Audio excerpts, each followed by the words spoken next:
recording. We started the recording. We are recording now, and put my prayer book up, and we'll get going. Everybody at uh, Daniel chapter 7. We were talking last week about the Son of Man and how important that title is, and how misunderstood that title is. And I'm going to sum that up tonight. Um, Jesus called himself the the Son of Man 80, 90 times in the Gospels. He and his disciples referred to him as the Son of Man. And a lot of times we get confused about that. We think that that is, and it's not our fault. That's how we are taught. Um, we think of that as being reflective of his humanness.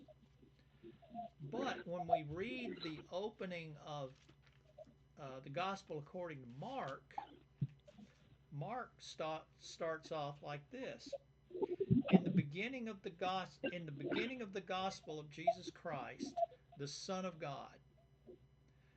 That's how Mark starts, with that title, the Son of God. So what's the difference between those two? And let's try and understand it, because actually they mean the opposite of what we generally think. If we look back in the Old Testament, and you got to go to the Old Testament first. If you look back in the Old Testament, the title Son of God, or something along that lines, is used in the Old Testament. It's used a couple of times in the Old Testament, and we read it a couple of times. Here's one out of First Chronicles, the 28th chapter, 6th verse. This is um, this is Samuel speaking. Moreover, God said to me, Shlomo, Solomon, your son, this is David we're speaking about. Solomon, your son, will build my house. This is when God is letting David know that he's not going to be able to build the kingdom, or the I'm sorry, the temple, because David was a bloody man. Remember, it says, Solomon your son will build my house and courtyards, for I have chosen him to be a son to me. This is God speaking. And I will be a father to him. So as Solomon becomes king, he steps into that title, the Son of God. And we also read it in 2 Samuel about the throne, the king of the Jews.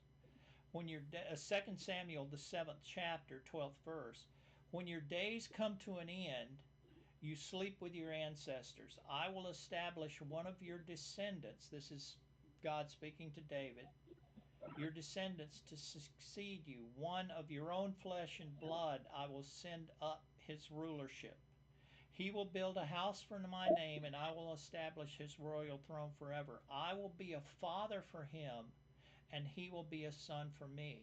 If he does something wrong, I will punish him with a rod and blows, just as anyone gets punished. God Nora, referred would you say that First Chronicles was? First Chronicles 28th chapter and the 6th verse. Thank you. So God refers to the line of David when the king when David became king. God established his rule forever. It says it right there. Somebody of the descendants of David will be ruler of the kingdom forever. That's important. But that is an earthly king, because every one of the kings of Judah, right up until Zechariah, when the line stopped, when the kingship stopped because of Babylon, every one of those kings was anointed king. And I'm sure you know that the Hebrew Mashiach, we say in English Messiah, means anointed one.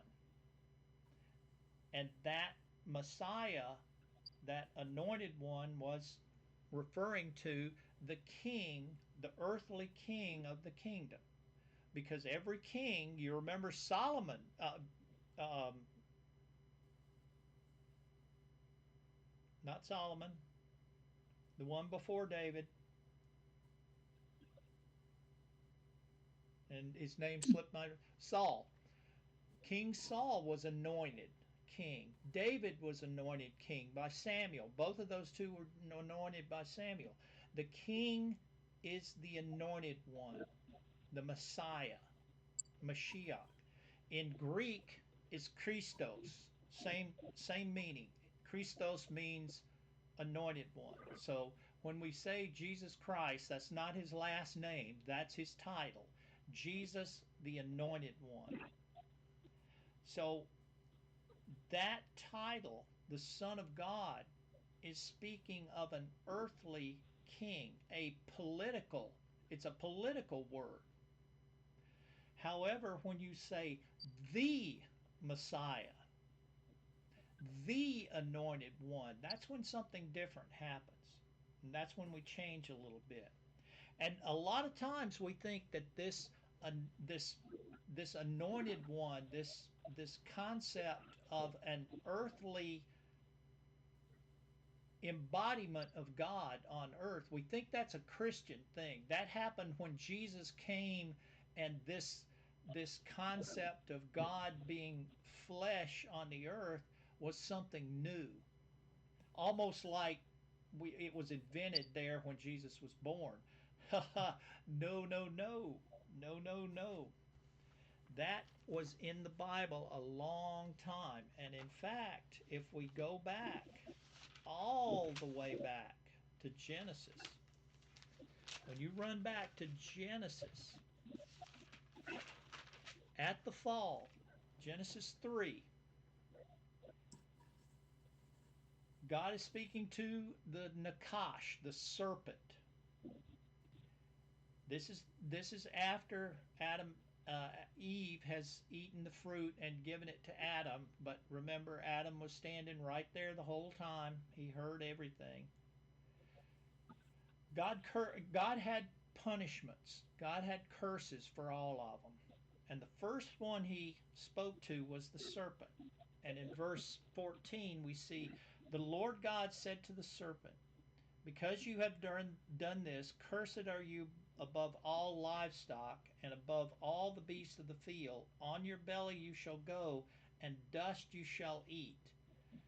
Dust you shall eat. That's an important thing here, and we won't go into it now. We may get to it someday. But dust you shall eat. That's something that should ring a bell to people who really, really, really know the Old Testament. I I was told that. I didn't come up with that. But that dust you shall eat, that's something that should ring a bell in our head. But he says that about, and dust you shall eat all the days of your life. I will put, here it comes, I will put enmity between you and the woman, between your offspring and her offspring. He shall bruise your head, you shall bruise his heel. That is a very, very mysterious reference. But remember, he is saying that there will be enmity between him and the woman, between his offspring, the son of the devil, the sons of the devil, and her offspring. So that is a very mysterious reference to a hope that God planted at the fall, that there is one coming who is the seed of the woman, not Adam, the woman. That that's something. Put it in your head. Don't forget it. Also, the a better reference is in the Psalms. If we look at the 80th Psalm, and I'm getting there, 95th, 91, back a little bit. The 80th Psalm. The 80th Psalm, the reference to it, to the choir master according to the lilies, a testimony of Asaph, a psalm. This is probably not written by David, but we don't know. The 80th Psalm. Give ear, O shepherd of Israel, you who lead like you who lead Joseph like a flock. You are enthroned upon the cherubim and shine forth before Ephraim and Benjamin and Manasseh. Stir up your might and come and save us.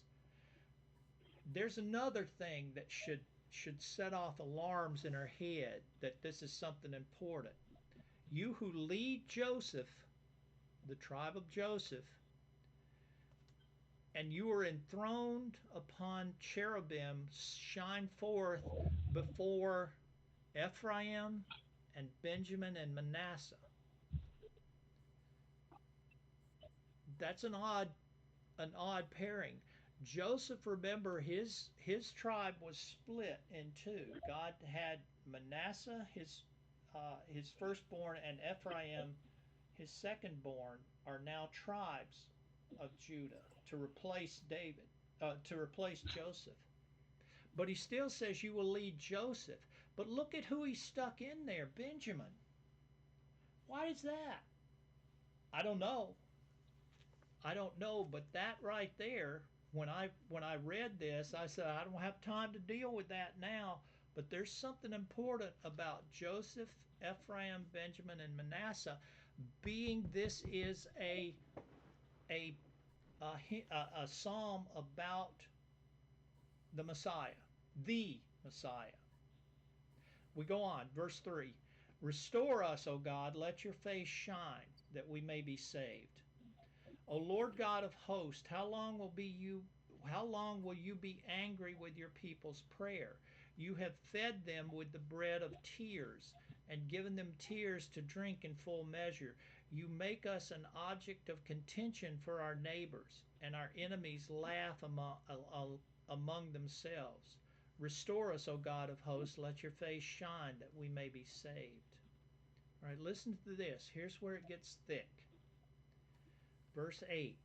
You brought a vine out of Egypt. You brought a vine. What's the first thing that comes to your head when you see that, when you hear that sentence?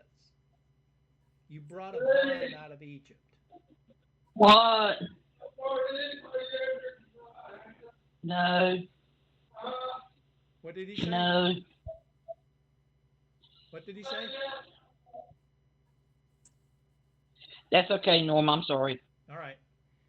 You brought a vine out of Egypt. What's that? What's the first thing that comes to your mind? Think of the New Testament. What did Jesus call himself?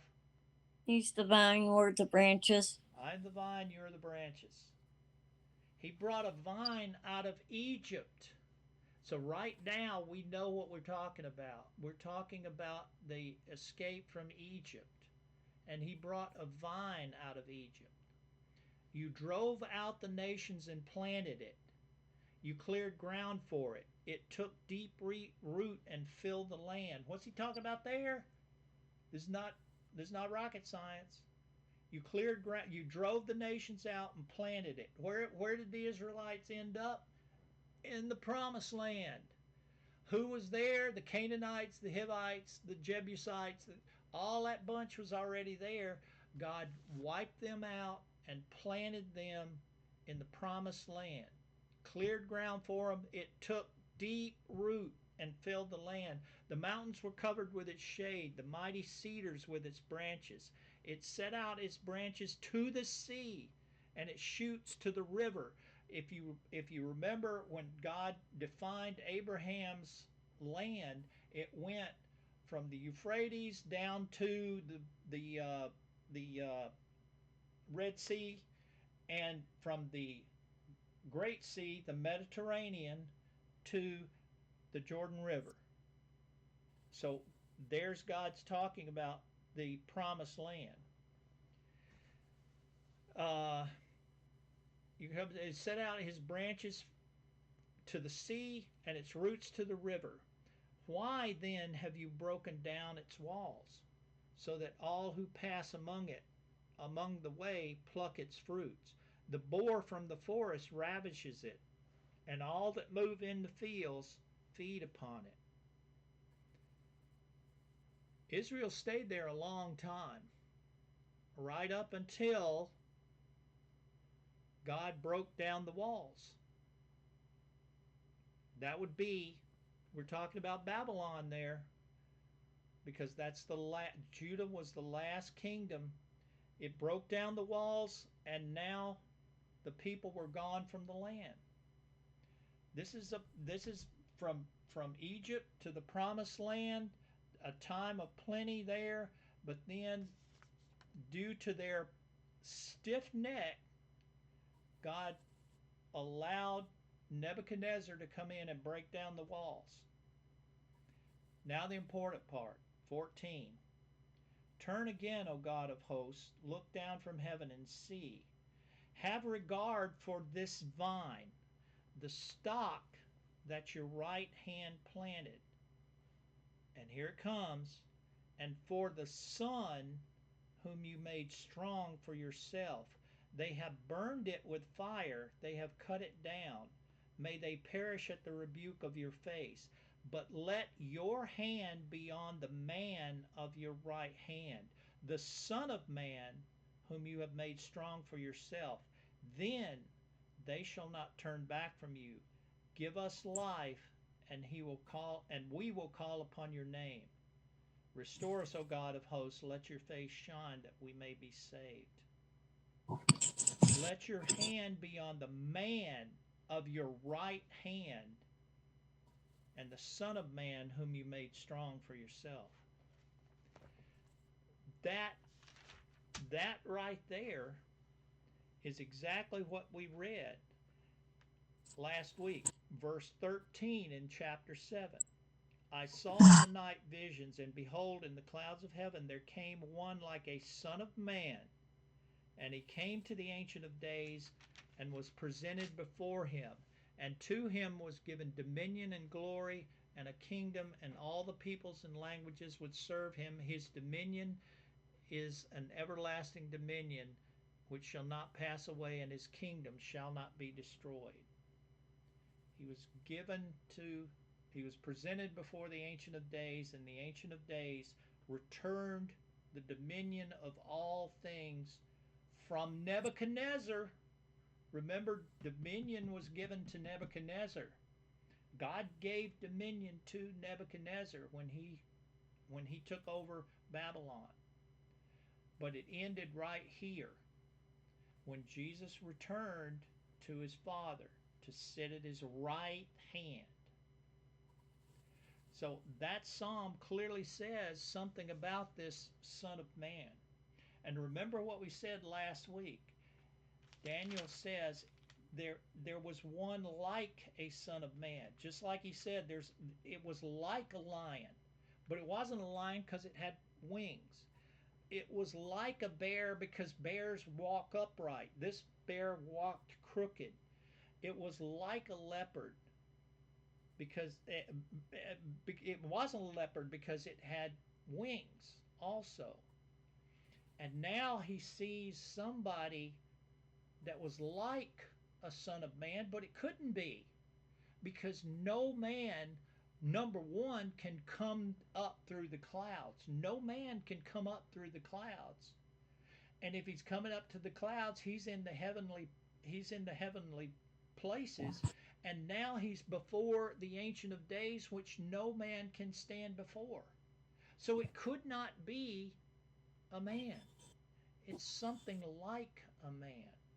It has to be something divine to be presented before the Ancient of Days, and Daniel could not understand what this was. And I think we left off right there where I stopped. shall not be destroyed. So this concept of a son of man was laid out throughout from Genesis. There was a there was a clue in Genesis. The seed of the woman will destroy the seed of the serpent. And then we get to the Psalms where once again it says, I brought you out of Egypt to put you in this land. And this vine that I planted there, this seed that I planted there, is my son, the Son of Man. He says specifically, the Son of Man. And now Daniel sees this one like a Son of Man who is before the heavenlies. So it's something that Daniel can't really grasp because you're not supposed to have a man before God, but that's what he was taught. The Bible says exactly the opposite. The Son of Man is my son, says God. Is my son, and he will be like you. He will be a Ben Adam, a son of man, a human being just like you. But he's my son. He will be my vine to come and deliver you, just like Moses delivered you out of Egypt. He's referring back to Moses now when he said out of Egypt. So when you hear Son of God, you got to think that's talking about the earthly king, the line of David. When you hear Son of Man, that's talking about the divine Son of Man. And believe it or not, even the Jews, the ancient Jews, believed in two deliverers. They believed in what they called Mashiach ben David, Messiah, son of David, who was to take rule of the land, who was the, the earthly king to sit on David's throne and rule as David did. That's who they were looking for. When was the son of David to return and take his throne and deliver us? But they also read Genesis and Psalms 80 and Daniel, and they realized that there was another Messiah, the Mashiach ben Yosef, who was not that earthly king, but it was the heavenly deliverer who would deliver them from their sins, from the rule of the law. So even the Jews in the ancient times knew there were two messiahs coming, two the messiahs. They knew there were kings to be messiah, but there eventually would be a king to rule and deliver them from the Gentiles. And they also knew that there was a Messiah of Joseph who was coming to deliver them from their sins. And that Messiah was the suffering servant that we see in Isaiah 53. That Messiah would take upon himself the sin of the world. The ancient Hebrews knew it was the teachings of the rabbis. They wanted to see the deliverer. They wanted a king, a physical earthly king to deliver them. But one time. So, any questions there? Son of God and Son of Man, they mean exactly the opposite of what we would think. The Son of Man is the divine. The um, the Son of God is the earthly king. And do any of you know what the Gospel of Mark? All of the Gospels have have a symbol that they use for them. Anybody know what the symbol of Mark is? Just right offhand. The symbol that they use for the Gospel of Mark is the lion because of that first verse. Because Mark said, Jesus Christ, the Son of God. Jesus Christ, the Son of God, who was the Lion of Judah. Because that's what they call the king, is the Lion of Judah. So it Mark is talking about a political king. Although about halfway through Mark, he switches. He switches. Mark knew the difference. Mark was talking about the political nature, the rule of Jesus when he comes back. But he also knew that he was the Son of Man, and he switches about halfway through. So watch for that in Mark. So Daniel has this vision now, and it has upset him very much, especially that last part when he sees this one like the Son of Man that shouldn't be there, but there he is. So now we go on to verse 15. As for me, Daniel, my spirit within me was anxious, and the visions in my head alarmed me. I approached one of those who stood there and asked him the truth concerning all of this. So he told me and made known to me the interpretation of these things. So Daniel in his vision, so Daniel is awake and seeing all this. He's up in the heavenlies now watching this. And of course there's millions of angels around, so Daniel asked one that's right there, what's going on? Help me. So the answer comes back, and this is the interpretation from the angel. These four great beasts are four kings who shall rise out of the earth. But the saints of the Most High shall receive the kingdom and possess the kingdom forever, forever and ever. Then I desired to know the truth about the fourth beast, which was different from all the rest, exceeding terrifying, with teeth of iron and claws of bronze. Did anybody's little red bell go off when you read that? Teeth of iron and claws of bronze. Where have we seen iron and bronze before? Beside the statue. Oh, You've seen them in the statue, right? Iron Yeah. and bronze are the last two. But where else did we see iron and bronze that really confused us? We got to go back to Nebuchadnezzar's dream. Remember, Nebuchadnezzar had a dream of a giant tree that was cut down, and around the tree, the stump of the tree was preserved, but it was bound in a band of iron and a band of bronze. Uh-oh.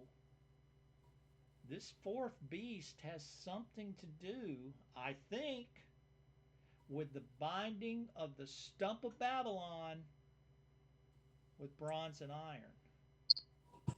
Maybe? You think? I don't know. That would be mighty strange to me that this fourth beast that was different from anything that Daniel had seen, he couldn't put an animal to it, but he had teeth of iron and claws of bronze. That's the same as the binding of that stump of Babylon. I don't know. That sounds too good to be true.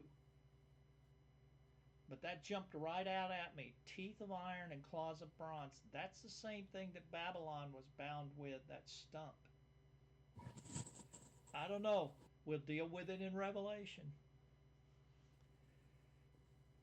Exceeding terrifying with teeth of irons and claws of bronze, which devoured and broke in pieces and stamped what was left with his feet. And about the 10 horns that were on its head, and the other horn that came up, and before which 3 of them fell. And the horn had eyes and a mouth that spoke great things, and that and that seemed greater than its companions. And as I looked, the horn made war with the saints and prevailed over them until the Ancient of Days came and judgment was given for the saints of the Most High. And the time came when the saints possessed the kingdom. And thus he said, as for the fourth beast, there shall be a fourth kingdom on the earth, which, and remember, the other kingdoms are named. This fourth kingdom was never named. We surmise it was Rome, which is as good a guess as I can make, but it never was named. And this fourth beast was different than the others, and Rome sure was. Rome was a monster. There shall be a fourth kingdom on the earth, which shall be different from all the kingdoms, and shall devour the whole earth, and trample it down, and break it to pieces. As for the 10 horns out of this kingdom, 10 kings shall arise, and another shall arise after them, and he shall be different from the former ones, and shall put down 3 kings. He shall speak words against the Most High. Listen to this.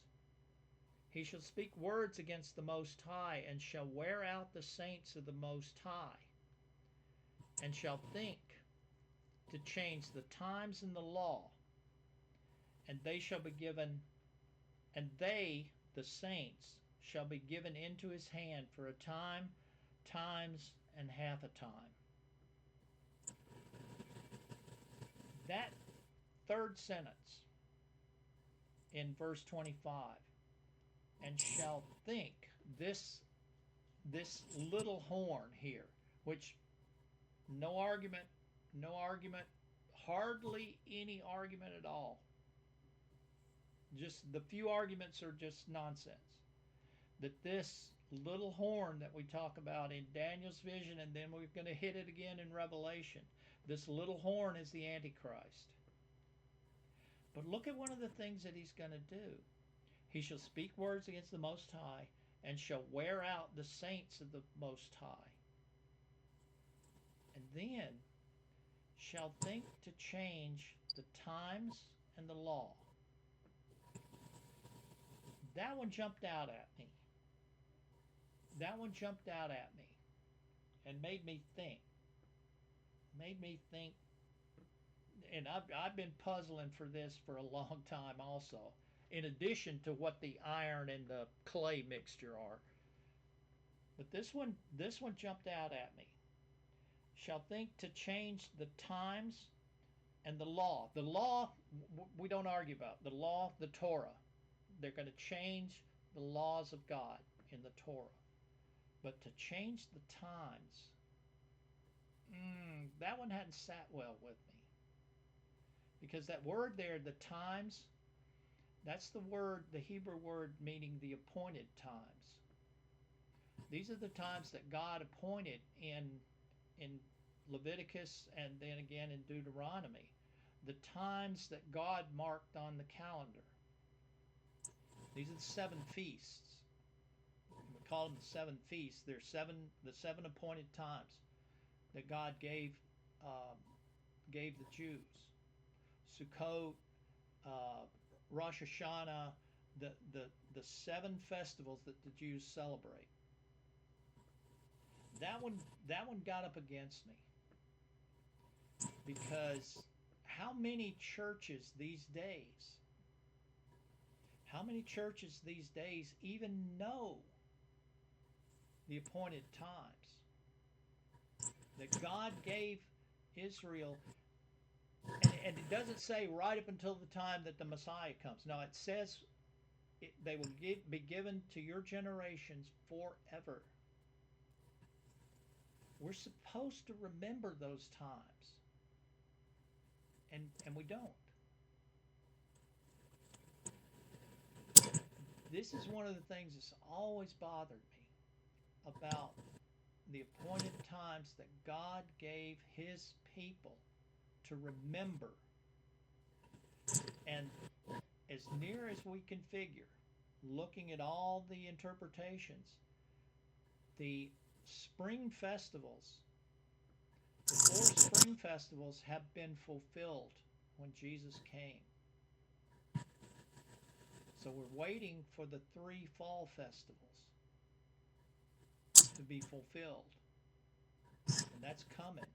And the best thing that the devil can do is to confuse us to the fact that these festivals, we're no longer bound by them.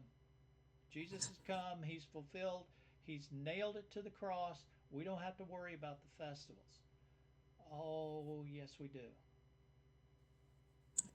We, we, I think we need to remember not only the festivals that have been fulfilled, but the three that we're looking for, and especially that last one, because Sukkot, the other the other name for Sukkot, which is Sukkot is a tabernacle, a tent that you make, and you go out from your house for 7 days and you live in this temporary shelter, is to remind the Jews of their exodus from Egypt when they had to live out in the wild.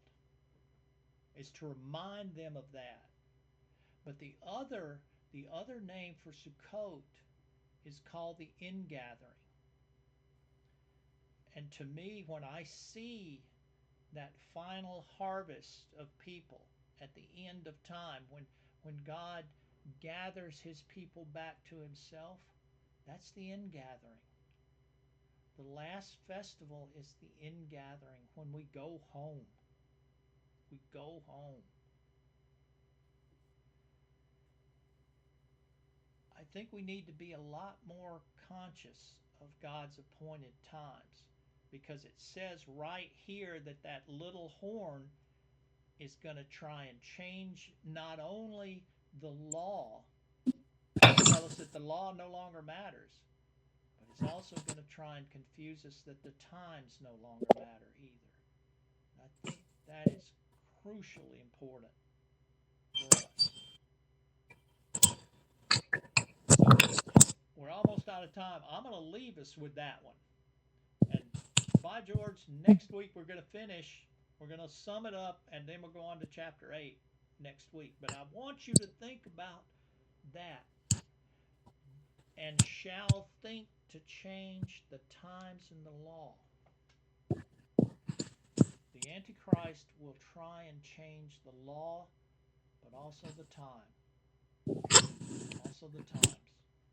Think about that this week, and let's start the discussion there next week. Any questions that you've got before we sign off for the I got one, but my phone ain't working. night? Email or text it to me.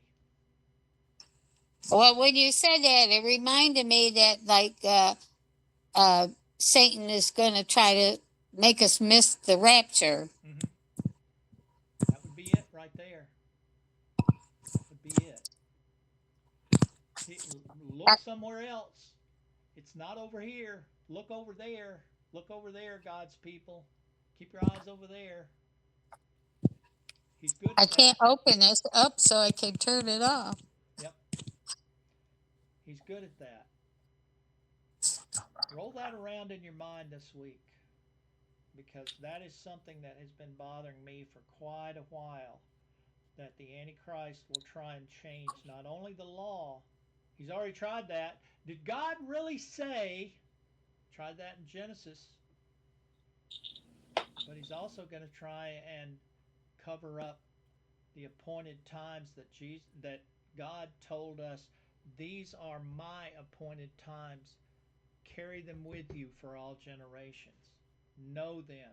Know what they're for, because they point to me, and they point to my son, and they point to ultimately your salvation.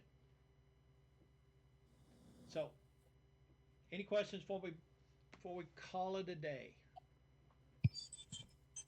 Good lesson. All right. Thank you. Thank you, Norm. Thanks a lot. Thank you, Norm. Norm. Great lesson. Thank you. Bye, everybody. Thank you. Have a great week. Have a great Labor Day, people. Oh yeah. Good